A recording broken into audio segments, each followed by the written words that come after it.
Ryan from Bolin Development here, and let's take a quick look at the main method in Java. I am working on this in JDoodle, a free online Java environment. Here you will see that I have a class named myClass.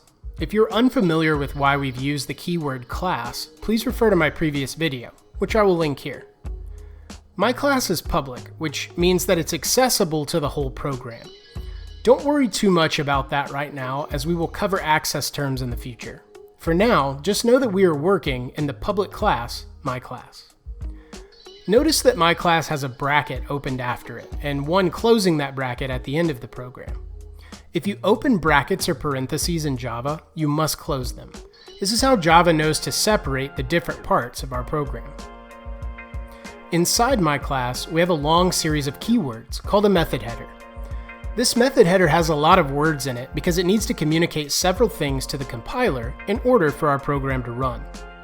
We won't cover each of these, but for now we'll put our attention on the fact that this is a method named main. Every Java application must have a method named main, as this is the starting point of the program. The code that we put inside the brackets following the main method will run when we click the execute or run button.